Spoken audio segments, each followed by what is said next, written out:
kita sebagai pelatih itu memang harus punya bekal ilmu yang banyak, bekal pengetahuan yang banyak supaya kita tahu atlet yang kita hadapi seperti apa. Saya harus bilang bahwa masa depan saya adalah kalian yang saya hadapi sekarang. Kalau saya mau dibilang pelatih bagus, berarti saya harus bisa bawa kalian jadi orang yang baik. Jadi pelatih yang jadi pemain atau atlet yang baik. Saya akan lebih mengerjakan mana nih, strength atau endurance? Saya akan lebih pilih mengerjakan endurance, latihan daya tahan. Kenapa?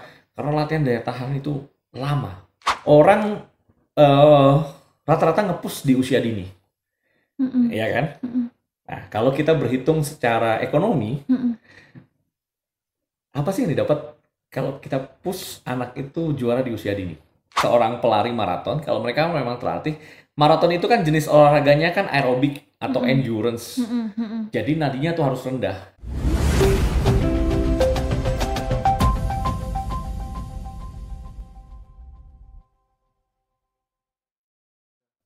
Assalamualaikum warahmatullahi wabarakatuh. Hai sahabat bulu tangkis, gimana nih kabarnya?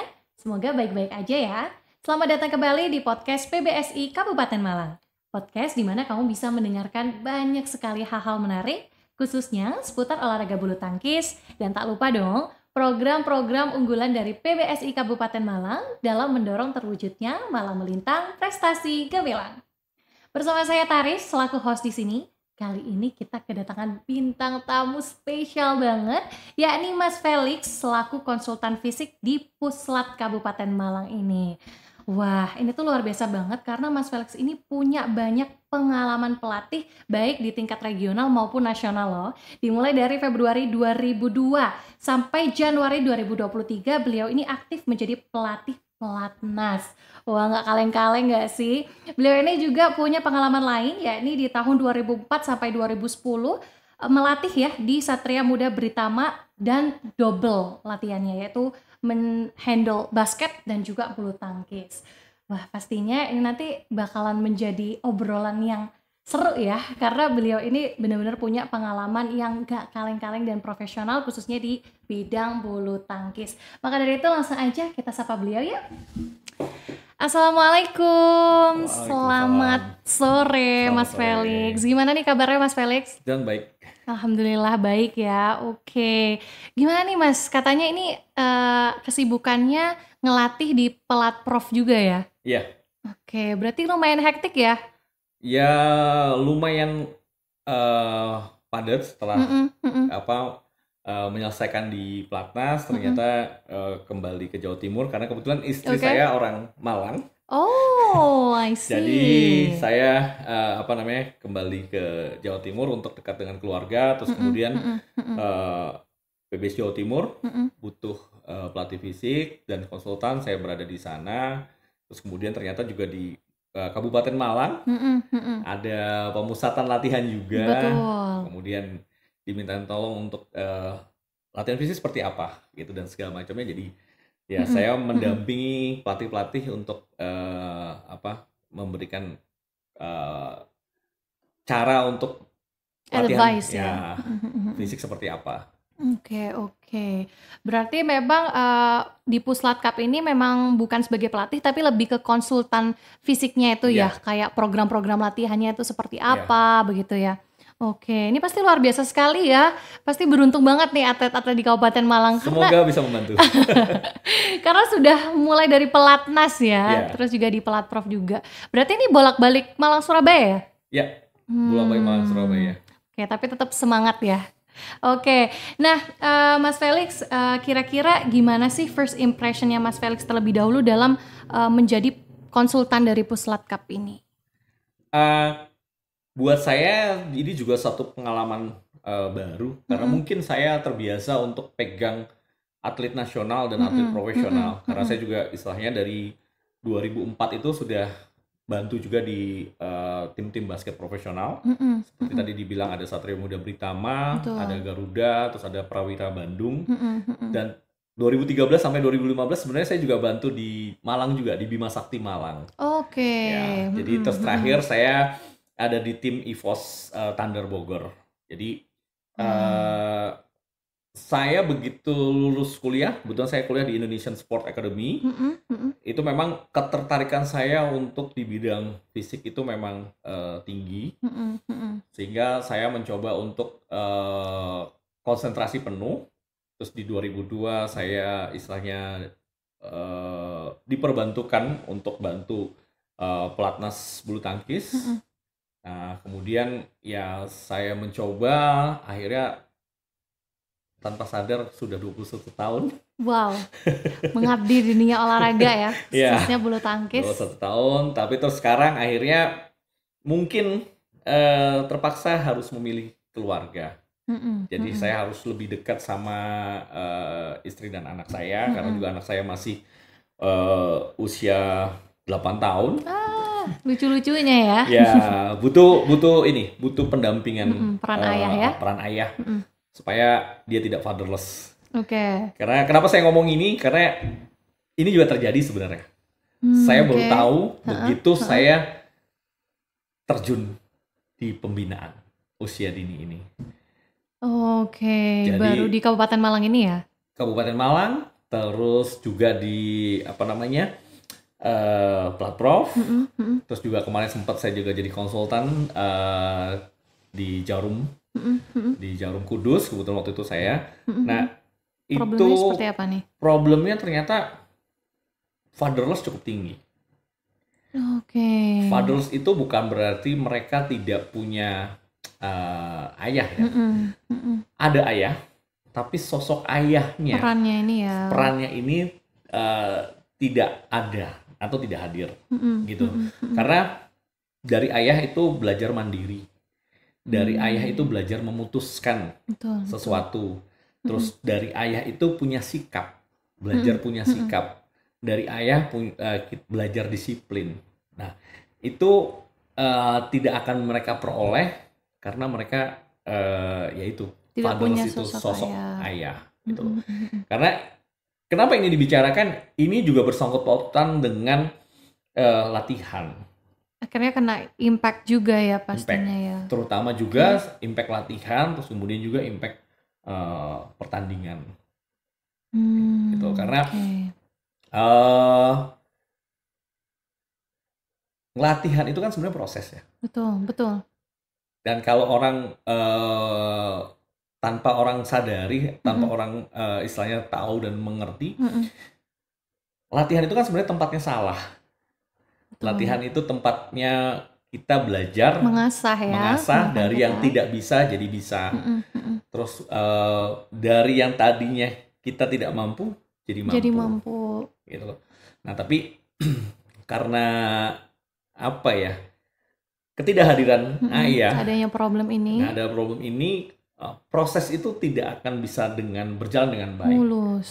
Okay. Belum lagi sosok ayah tidak hadir, tapi tiba-tiba ambisinya kasih ke anak. Ini yang terjadi. Ambisi orang tua kasih ke anak. Mungkin orang tuanya pada saat dulu pengen banget nih, pengen jadi atlet, pengen ini nggak kesampean. Akhirnya begitu anaknya seneng, nah itu langsung didukung. Yang tadinya support, tanpa orang tua sadari jadi ambisi. Oke. Wow, ini benar-benar problem yang unik banget ya, dan saya baru tahu nih kalau ternyata di pemusatan latihan terus para atlet tuh juga ada problem-problem tersendiri atau problem personal yang itu sebenarnya impact juga ke latihan ya. Betul, sangat impact. Tadinya saya di pelatnas tuh hanya ngelihat hasilnya.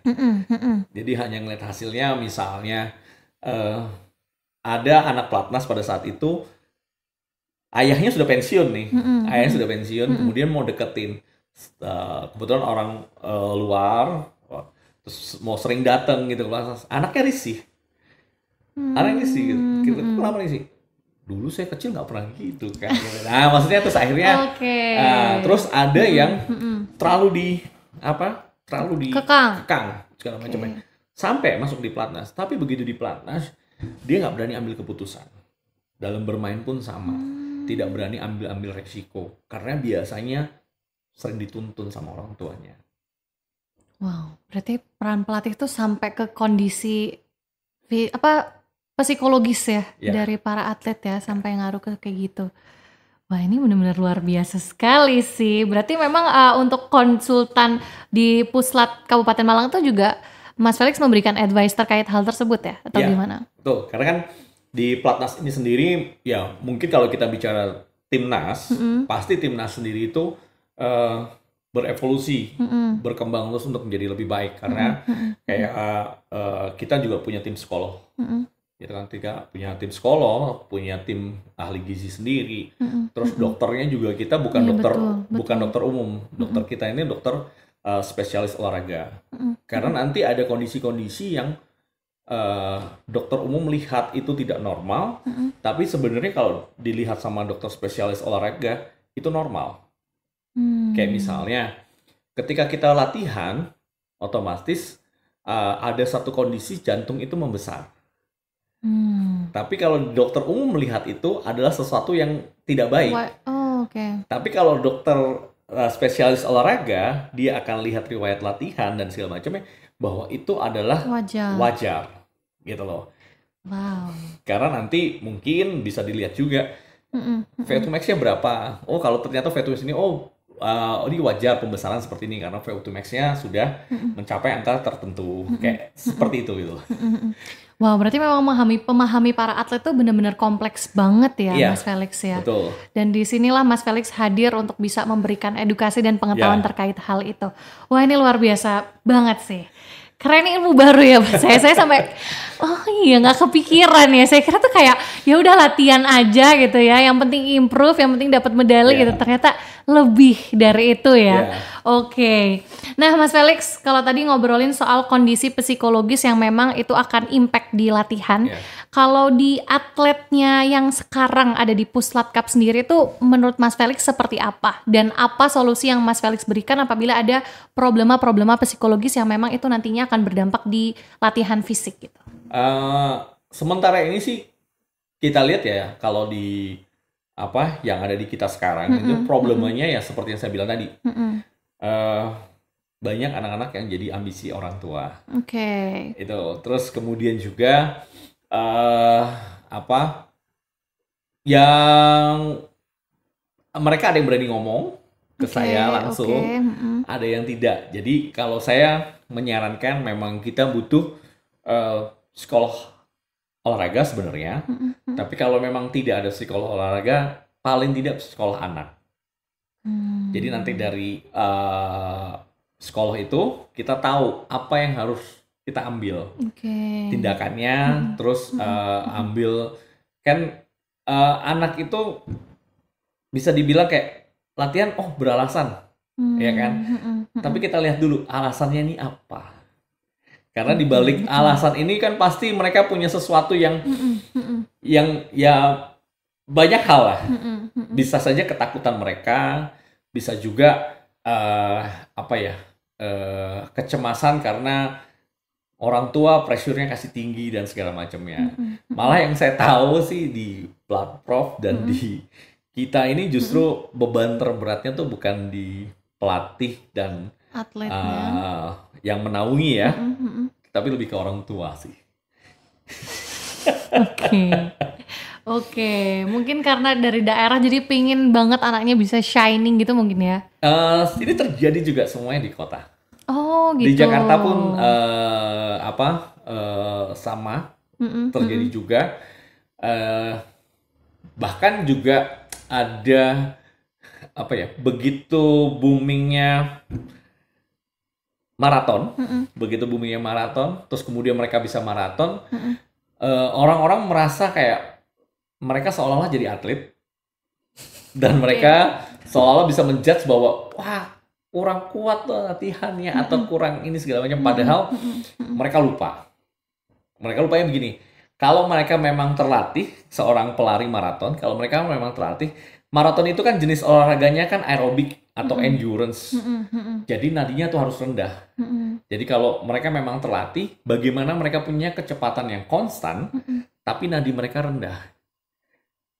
Tapi kalau mereka bangga mereka pelari maraton tapi nadinya tinggi, itu mereka bukan terlatih, mereka memaksakan diri.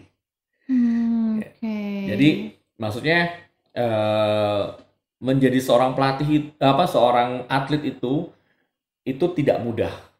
Kenapa tidak mudah? Mereka harus menyiapkan otak dan fisik. Belum lagi juga mereka harus mengendalikan mood mereka. Betul Gitu loh. sih. Itu makanya kenapa kita sebenarnya pelatih itu harus dibekali banyak ilmu. Karena yang kita latih ini adalah manusia. Betul. Bukan benda mati yang nggak punya budi, nggak punya perasaan gitu dan ya. segala macam. Tapi kalau orang bilang, ya tapi kalau sebagai atlet itu harusnya sudah siap dong, sudah gini-gini. Iya memang. Tapi proses pengendalian diri, proses menghadapi kegelisahan, kekhawatiran, Anxiety, ketakutan, anxiety segala macamnya, itu kan harus kita harus tahu. Gak usah jauh-jauh. Kita tidak akan tahu kalau kita tidak belajar, kalau atlet kita, salah satu atlet kita, ada yang mengidap OCD. OCD itu Obsessive Compulsive Disorder. Oke, disordernya seperti apa itu Mas Felix? Tingkat kecemasan yang tinggi. Misalnya, dia kasur itu harus rapi, harus licin.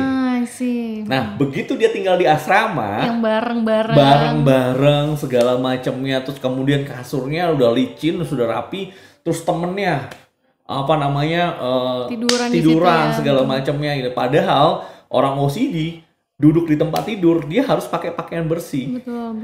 Gitu loh. Dia nggak mungkin pakaian latihan atau pakaian keluar terus dia langsung masuk ke tempat tidur. Tidak mungkin. Nah, kalau orang yang mikir, wah itu karena kebiasaan enggak.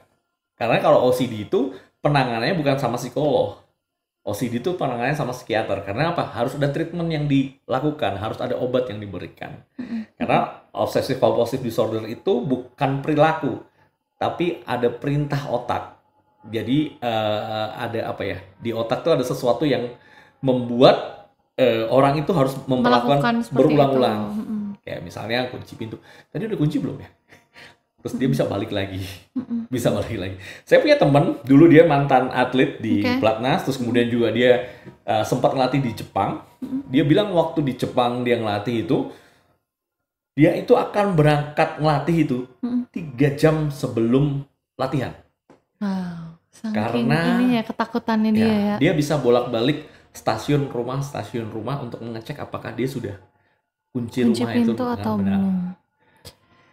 Wah, sampai kayak gitu ya. Wah, jadi memang maksudnya kita sebagai pelatih itu memang harus punya bekal ilmu yang banyak, bekal pengetahuan yang banyak supaya kita tahu atlet yang kita hadapi seperti apa. Saya ngelatih di basket misalnya. Saya tidak akan pernah bilang, ini program gue pakai buat atlet bulu tangkis, ini juara dunia loh, ini juara olimpiade apa segala macamnya. Enggak. Setiap individu, setiap orang, setiap klub, setiap sektor ganda atau tunggal itu akan punya program masing-masing. Dan saya tidak akan pernah bilang bahwa saya dulu pernah mencetak mereka juara enggak. Karena apa? Itu masa lalu saya. Itu buat saya hanya berkaca. Tapi saya harus bilang bahwa masa depan saya adalah kalian yang saya hadapi sekarang. Kalau saya mau dibilang pelatih bagus, berarti saya harus bisa bawa kalian jadi orang yang baik, jadi pelatih yang jadi pemain atau atlet yang baik. Wah, luar biasa, menginspirasi sekali ya Mas Felix ini. Wow. Karena kan maksudnya kita kan sebagai pelatih kan kita juga harus punya optimis. Betul. Gitu. Karena saya punya pengalaman, dosen saya pernah bilang bahwa saya tidak akan pernah jadi pelatih nasional. Dosen saya pernah bilang gitu. Terus dosen saya yang lain, kebetulan dosen pembimbing saya, dia bilang, Felix, kalau kamu mau jadi pelatih nasional, jangan lewat jalur teknik, coba kamu lewat jalur fisik. Jalur fisiknya kosong, kayak gitu. Terus saya coba selami, fisik itu apa? Oh ternyata banyak hitungan, terus banyak teknologi yang dipakai dan segala macam. Kebetulan saya tertarik, saya senang, saya menggeluti. Saya waktu itu belajar banyak sama mungkin orang nomor 1 di bidang pelatihan fisik di Indonesia, Bapak Paulus Pasurne, sama almarhum Bung Octavianus Matakupan.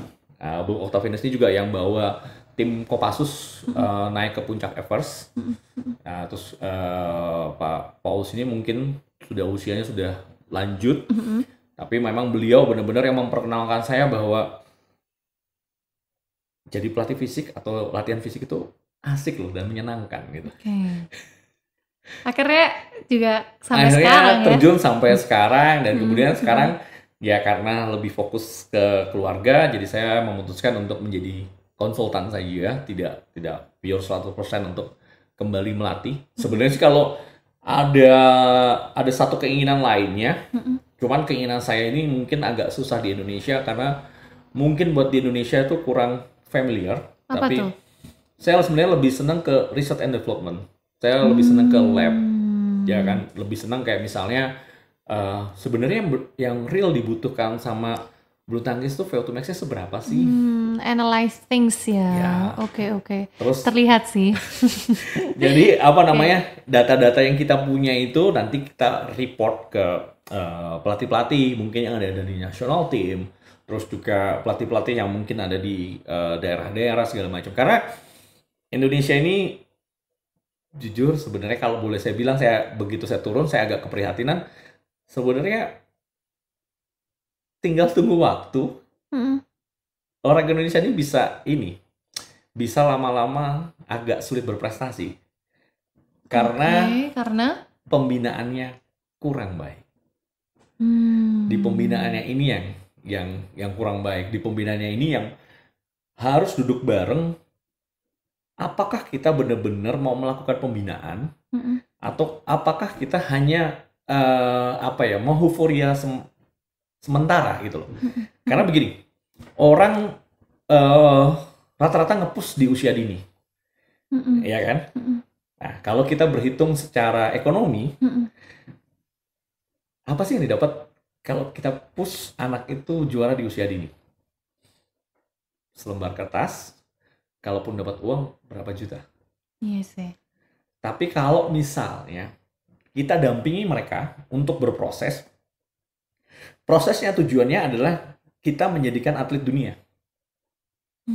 Artinya apa? Artinya tidak ada pemaksaan di usia dini yang betul. terlalu dini gitu loh. Akhirnya anaknya jadi males juga ya ke depannya untuk berkembang. Terus merasa pressure. Balik lagi orang tua tadi ya, pressure orang tua itu tadi. Karena makanya kan sebenarnya melatih itu adalah seni melatih. Ada saatnya kita keras, ada saatnya kita harus lepas segala macam. Nah, itu waktunya kapan, ininya kapan. Nah, kita yang buat, yang atur. Biasanya kalau di kita pelatih fisik, kita akan bikin periodisasi. Program latihan annual plan 1 tahun ini, kita lihat bulan apa saja pertandingannya, terus mau peak-nya di mana. Nah, itu kita akan bikin nanti diagramnya atau gelombangnya itu seperti apa. Gitu loh. Nah, kita mau ambil peak-nya, terus nanti kita akan punya panduan. Oh, kalau di bulan ini latihan kita volumenya berapa persen, intensitasnya berapa persen. Jadi terukur. Sedangkan yang terjadi di sekarang itu tidak terukur. Jadi misalnya udah sekarang kasih latihannya begini, terus besok ganti lagi gitu. Padahal kan sebenarnya kalau yang ngerti, pelatih itu bikin program itu sebenarnya dalam 1 minggu itu, kalau pelatih fisik ya, dalam 1 minggu itu hanya bikin 1 program endurance dan hanya bikin 1 program strength. Udah. Itu konsisten ya. Karena harus ada pengulangan. Gak bisa misalnya kita latihan endurance yang pertama ini misalnya lari jauh, terus nanti yang kedua lari menengah, gak bisa. Karena kalau misalnya yang pertama kita larinya 1,5 jam, nanti 140, latihan keduanya di minggu yang sama itu harus sama supaya tubuh beradaptasi dengan beban latihan.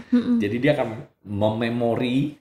Oh, ini begini segala macam. Nah, begitu dia udah termemori, yang tadinya 1,5 jam buat dia tuh beban, terus kemudian dia ulang, lebih biasa aja. Nanti akan biasa lagi. Baru nanti kita tambahin lagi. Jadi ada prinsip latihan yang namanya progressive overload. Nah, itu akan terjadi. Jadi atlet yang tadinya tidak kuat, akhirnya bisa kuat. Sama kayak atlet Plat Cup ini dan Plat Prof itu, wah mereka mungkin pertama kali untuk lari 1 jam aja sudah ngos-ngosan segala macam. Tapi mereka pernah mencapai di 2 jam. Dan sekarang kalau mereka kita Oke. suruh latihan 1 jam itu kayak sumringah karena mereka tahu, mereka pernah merasakan udah 2 jam. biasa ya. Oke. Iya. Wow, berarti ini mungkin bukan hanya sahabat bulu tangkis ada di Kabupaten Malang aja, tapi emang se-Indonesia ya perlu tahu bahwa memang melatihan yang berprogresif dan konsisten itu memang diperlukan gitu Betul. ya. Karena banyak sekali metode-metode untuk bisa mengasah atlet ini masih belum tepat gitu ya Betul. caranya ya. Oke, luar biasa sekali. Nah, Mas Felix tadi kan kita ngobrolin soal latihan fisik ya. Ya. Dan tadi kita juga tahu bahwa metodenya itu Mas Felix cukup simpel, jadi untuk menerapkan 1 atau 2 metode dan itu diulang-ulang agar nantinya ini atlet bisa terbiasa, terus juga bisa meningkat ya pada akhirnya ya. Oke, nah kalau menurut Mas Felix sendiri sih tekniknya itu yang dilakukan itu apa aja ya? Kalau tadi kan metode, nah kalau teknik untuk mengajarinya ke para atlet ini seperti apa? Atau langsung to-do list aja atau gimana? Sebenarnya yang kita lakukan sebagai seorang pelatih fisik itu pertama kali adalah kita tes fisik dulu. Dan tes fisik itu nanti kita tahu apa yang kita mau lakukan. Misalnya, biasanya ya untuk atlet Indonesia itu, ini jujur kalau yang saya alami dari awal saya masuk sampai sekarang itu adalah penurunan di faktor VO2 max, volume oksigen maksimal. Jadi di tahun 2002 itu, saya sangat mudah menemukan pemain tunggal putra itu, VO2 max-nya itu 62, 65. Tapi makin ke sini, itu untuk mencari VO2 max yang seperti itu, 60 saja, itu agak susah, agak sulit. Gitu. Karena mungkin pelatih-pelatih yang sudah ada sekarang sudah meninggalkan yang namanya lari jauh. Atau mereka melupakan tahapan sebenarnya, kalau ditanya, apakah saya pernah experience? Saya banyak melakukan experience di pelatnas maupun di tim profesional. Cuman karena sampelnya itu sedikit, saya tidak bisa memberitahukan bahwa itu sebagai suatu penemuan atau sebagai satu hal yang bisa diikuti. Tapi kalau misalnya data yang saya punya, saya pernah potong kompas. Maksudnya potong kompas itu ingin latihannya yang simpel aja.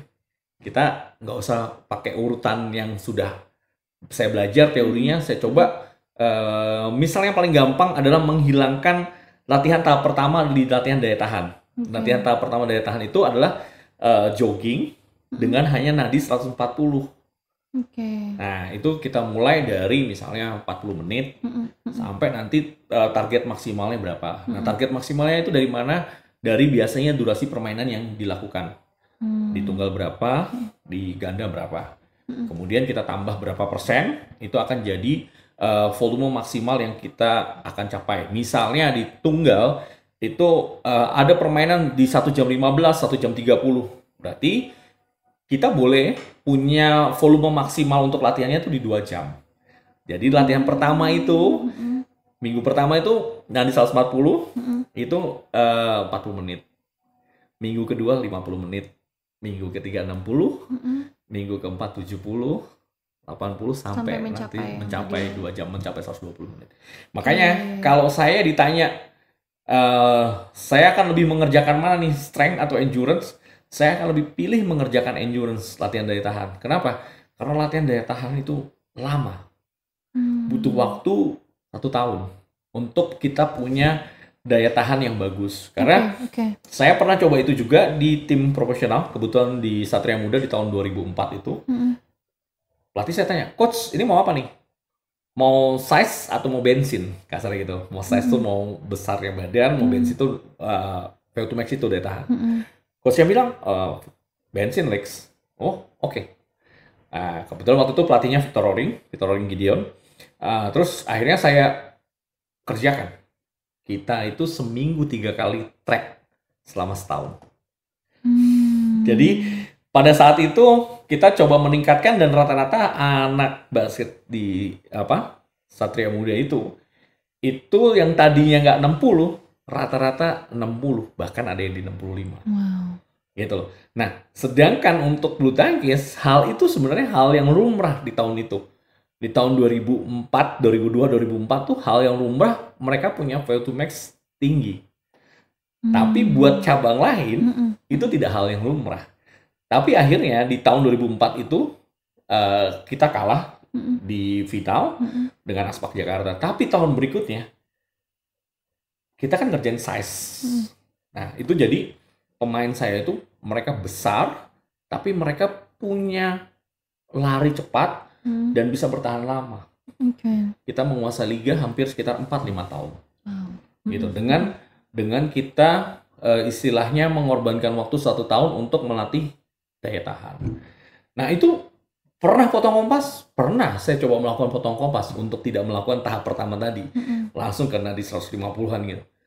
Nah tapi nanti pas ada latihan tertingginya, itu namanya lactate tolerance. Jadi lactate tolerance itu sprint 400 meter dalam waktu 60 detik. Itu diulang 2-3 kali. Wow. Itu nggak dapat. Gitu. Jadi lactate tolerance itu untuk bagaimana supaya kita bertoleransi terhadap laktat. Laktat itu adalah sampah di dalam tubuh. Sampah di dalam tubuh kayak misalnya gini, kalau kita sprint itu kan aktivitasnya namanya aktivitas anaerobik atau yang hutang oksigen. Kita bisa tahunya dari mana, begitu selesai pasti kan kita terengah-engah karena kita mau mengambil oksigen lagi yang tubuh butuhkan. Yang tadi kita tahan selama kita melakukan aktivitas itu. Nah, itu dengan latihan lactate tolerance itu kita berusaha supaya itu tidak terjadi di kita. Gitu loh. Jadi supaya kita misalnya bermain di denyut nadi 170, 180 itu tetap tidak terjadi. Kecil kemungkinan, atau karena VO2 max kita tinggi, VO2 max kita besar, kita untuk mencapai nadi yang tinggi, nadi 180 atau nadi 190 itu kecil kemungkinan. Gitu loh. Karena kita punya volume oksigennya yang tinggi. Misalnya kalau mbaknya punya volume oksigen 60, sedangkan saya punya volume oksigen 45. Mbaknya cuman butuh lari yang lebih cepat untuk supaya nadinya 140. Sedangkan saya hanya naikin sedikit aja, saya sudah 140. Karena volume oksigen saya kecil. Kerjanya gitu. Seperti itu ya. Ya, jadi volume oksigen itu fungsinya kapasitas seberapa besar sih hirupan jantung dan paru untuk menghirup oksigen untuk memenuhi kebutuhan ke seluruh tubuh ini. Wow, luar biasa. Oke, berarti tadi itu untuk teknik jenis latihannya. Kalau boleh tahu tuh berarti pelatihan VSEC itu ada 2 ya, ada endurance tadi sama yang strength. Ya. Sebenarnya sih banyak. Jadi kalau misalnya kita bicara komponen biomotor itu yang mendasar itu ada endurance, terus ada strength, terus ada speed. Nah dari 3 ini nanti, ada agility juga. Nanti dari 3 ini ada gabungan. Misalnya speed, endurance itu akan jadinya stamina, yang orang-orang bilang stamina. Tapi mereka nggak ngerti. Stamina itu sebenarnya beda sama endurance. Jadi kalau endurance itu kemampuan orang untuk mampu melakukan suatu aktivitas dalam waktu yang lama. Tapi kalau stamina, karena sudah masuk speed, jadi kemampuan orang untuk melakukan suatu aktivitas yang cepat terus-menerus dalam waktu yang lama. Nah, diharapkan pemain bulu tangkis itu harus punya stamina yang bagus. Nah, untuk punya stamina yang bagus, dia harus punya endurance dulu yang bagus. Supaya nanti digabungkan speed. Endurance. Nah, terus kemudian ada strength-nya kan tadi. Nah, strength-nya itu kalau digabungin speed sama strength, itu akan jadinya power. Jadi kalau orang bilang power apa? Power itu ya, power itu adalah kemampuan mengangkat beban yang berat dengan waktu atau dengan tempo yang secepat-cepatnya. Akhirnya kan jadi daya ledak.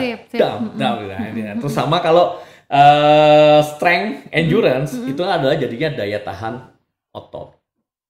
Wah, berarti itu ya, itu masih dasar ya? Masih dasar, jadi maksudnya kembangannya banyak. Jadi maksudnya memang kita sebagai pelatih itu kita harus paham dulu nih komponen biomotor ini seperti apa, terus cara kerja tubuh itu nanti seperti apa, gerakan yang diinginkan seperti apa, baru akhirnya kita bisa menentukan latihan ini untuk apa?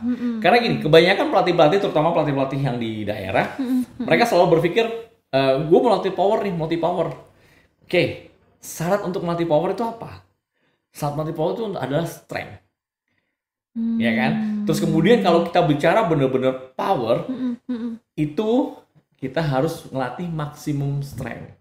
Nah, kalau kita ngelatih maksimum strength di usia dini, apakah bisa? Betul. Ya kan? Masih terlalu kecil. Nah, contohnya gini, karena kalau kita bicara maksimum strength, bicara squat lah. Squat itu yang duduk jongkok itu tuh kita harus, misalnya si anak berat badannya 50 kilo. Nah, kalau kita mau mencapai maksimum strength, targetnya adalah 2,5 kali berat badan. Berarti 125 kilo dia harus mampu angkat. Apakah di anak usia dini dengan target seperti itu bisa atau tidak gitu loh kan? Itu tadi makanya kenapa kita harus proses itu ya, jangan memaksakan di usia dini itu tadi tuh ya, maksudnya Mas Felix itu seperti itu. Wow, ini ilmu yang luar biasa banget ya sahabat bulu tangkis ya. Ini saya baru dapat loh ilmu kayak gini. Oke, berarti emang kayaknya ini vital banget ya latihan fisik ini ya untuk para atlet ya. Vital. Jujur, saya pernah dapat pelajaran yang sangat berharga. Waktu itu salah satu atlet saya yang kebetulan sekarang jadi YouTuber terkenal juga, Denny Sumargo. Dia kan cedera. Dia cedera dan dia harus operasi dan rehab di Filipina. Operasinya kalau basket itu biasanya terkenalnya kita akan ke Filipina, ada di sana ada namanya Profesor Canlas. Profesor Canlas.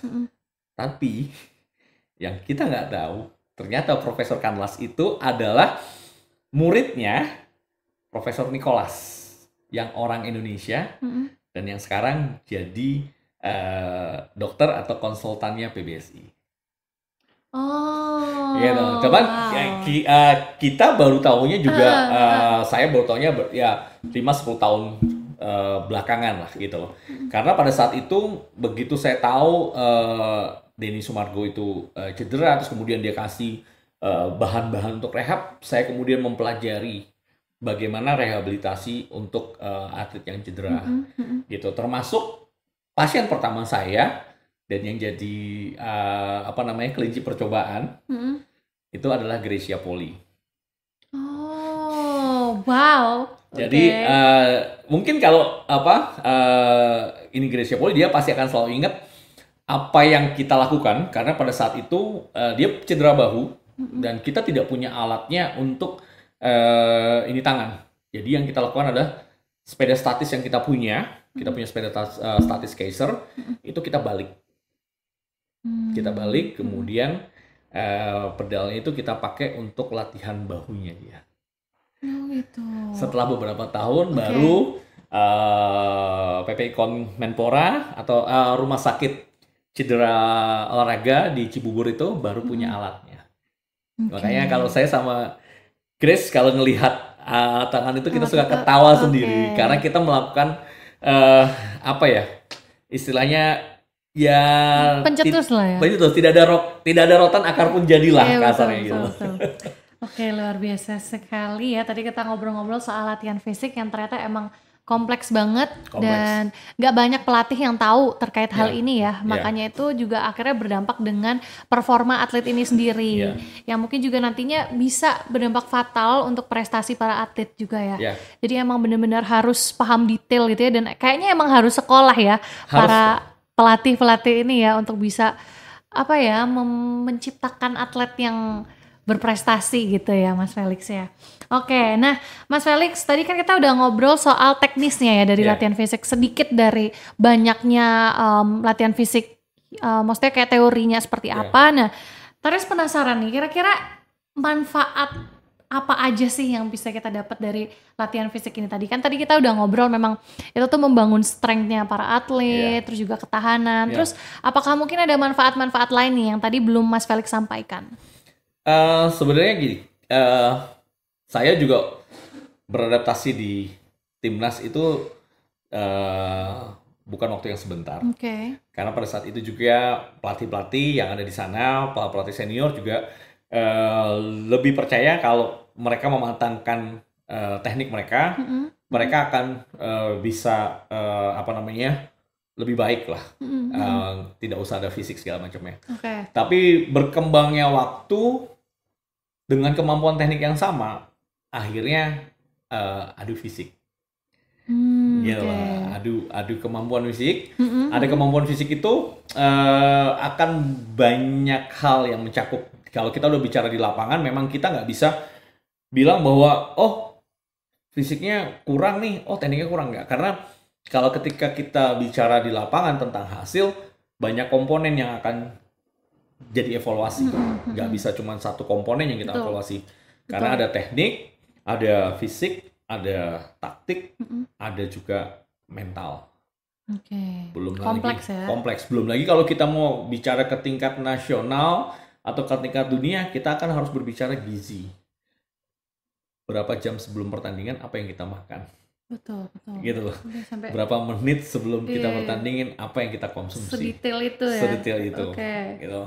Jadi kalau ditanya pengaruhnya apa, sangat signifikan. Karena sebenarnya kalau prinsip saya dan yang saya ini ke anak-anak, bagaimana saya membantu mereka untuk mereka enjoy the game, untuk menikmati setiap pertandingan.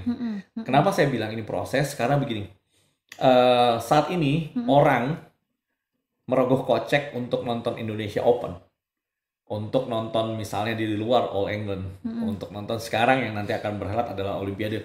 Apa sih yang ditonton? Yang ditonton adalah keindahan. Karena olahraga itu adalah art juga.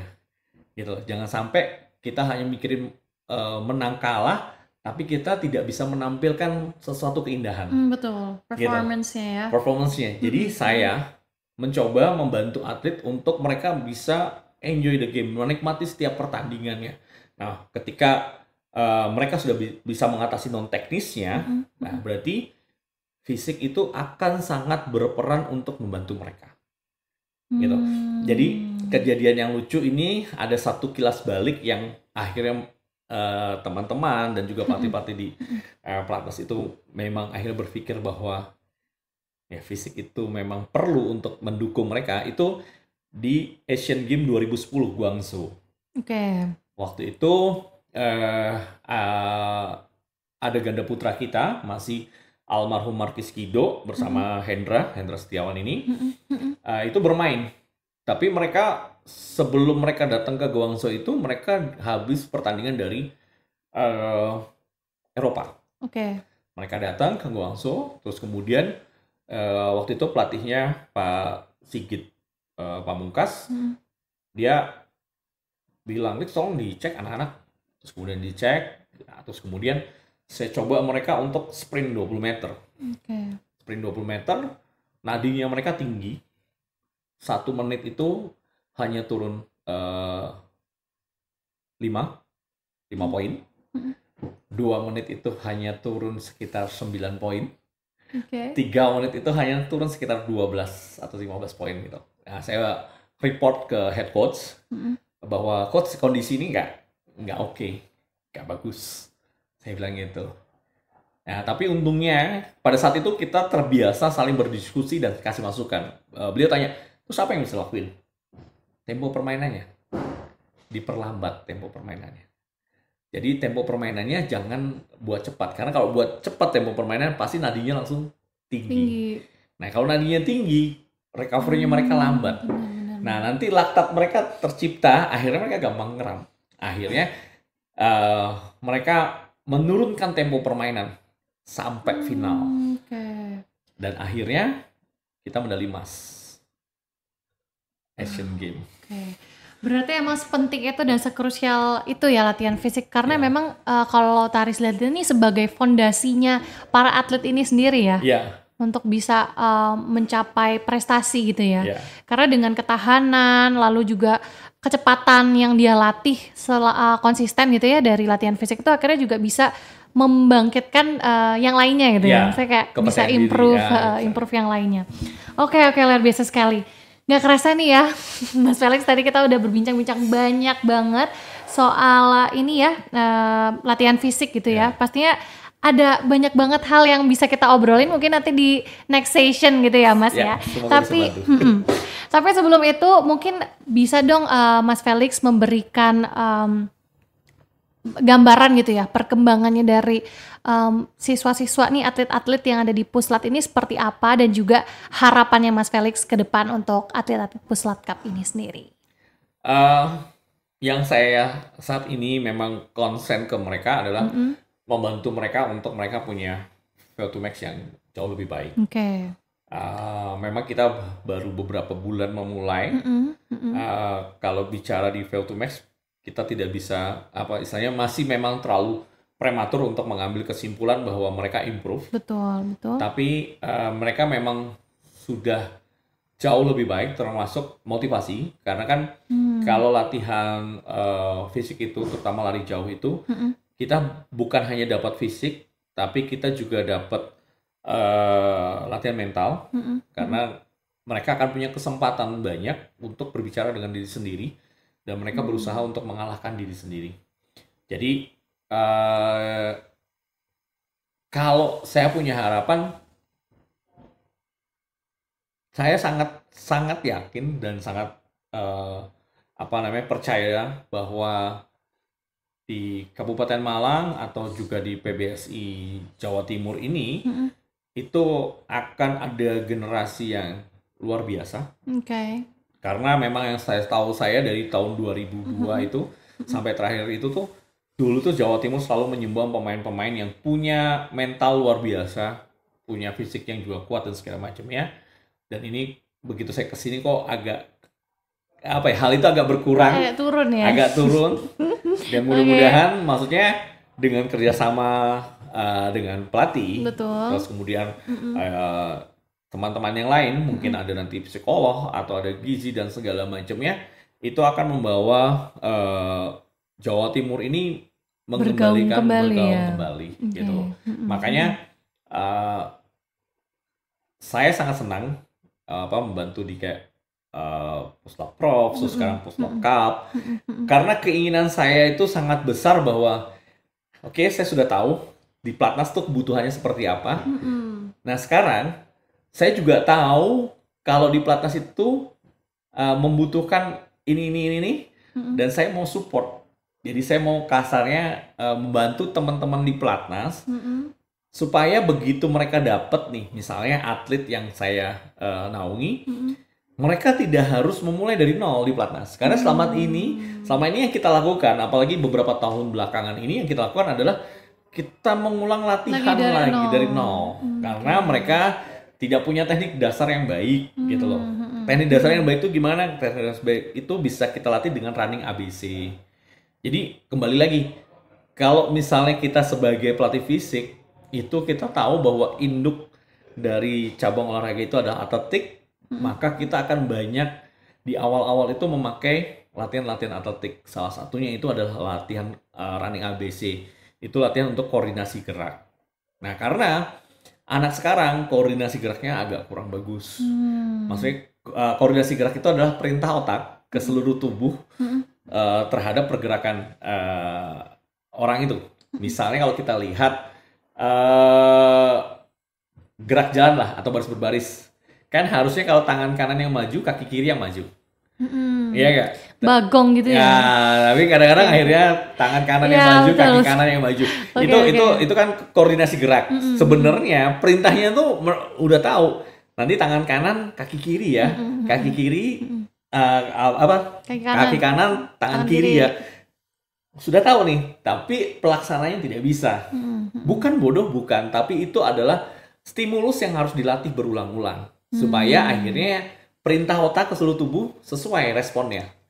Itu namanya koordinasi gerak, dan itu harus dilakukan berulang-ulang. Nah, sedangkan sekarang Gen Z itu agak antipati dan agak kurang tidak mageran dengan ini pengulangan dan bosan, mudah bosan ya. Itu jadi menjadi tantangan ya. Oke. Jadi memang harapannya ke depan sih kalau Mas Felix bilang ini masih ada harapan ya untuk Sangat. Kabupaten Malang dan Jawa Timur untuk bisa bergaung kembali gitu ya, menciptakan atlet yang berprestasi, namun harus menggunakan metode-metode yang tepat gitu ya. Seperti tadi yang udah sedikit di-share sama Mas Felix ya. Sekali lagi terima kasih banyak Mas Felix atas waktunya dan ilmunya yang udah disumbangkan. Pastinya nanti Taris kayaknya bakalan ngobrol-ngobrol lebih lama deh kayaknya, mungkin di episode selanjutnya gitu ya. Boleh. Bisa membahas lebih dalam mengenai yang tadi nih komponen-komponennya itu. Oke, siap. Oke, sahabat bulu tangkis, tadi kita sudah mendengarkan banyak sekali ya ilmu yang diberikan oleh Mas Felix gitu ya.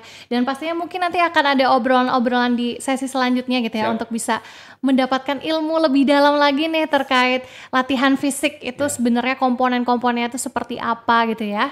Tadi kita sudah menyinggung terkait peran orang tua gitu ya, yang bisa impact ke psikologis anak, terus juga nanti itu akan impact ke pola latihan mereka gitu ya.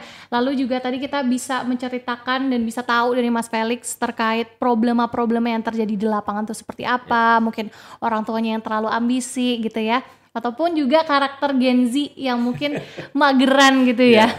Tapi tadi Mas Felix juga bilang bahwa Kabupaten Malang dan juga Jawa Timur nih masih punya potensi ya. Sangat punya. Untuk bisa menggaungkan kembali gitu ya prestasi-prestasi, namun dengan catatan metodenya harus benar terlebih dahulu ya. Dan pastinya juga pelatih nih harus tahu betul dan tahu ilmunya terkait bagaimana sih si atlet ini mau dibawa kemana gitu ya tujuannya ya. Oke. Thank you so much Mas Felix atas waktunya. Semoga sehat, sukses selalu. Amin. Terus anak dan juga istri juga bisa bahagia selalu. Amin. Dan juga pastinya doa baik untuk teman-teman atlet yang menjalani puslat di Kabupaten Malang. Pastinya ilmu ini tidak hanya untuk para atlet juga, tapi bisa untuk pelatih, orang tua, dan juga pastinya sahabat bulu tangkis yang ada di rumah. Maka dari itu, Taris pamit undur diri. Jangan lupa untuk tonton episode-episode menarik kita selanjutnya yang hanya sahabat bulu tangkis akses di akun sosial media kami. Ada di akun Instagram @pbsi_cup_malang_official atau di akun YouTube kami di ppsi_cup.malang_official. Kalau begitu, saya Taris, pamit undur diri dan sampai jumpa pada episode selanjutnya. Dadah!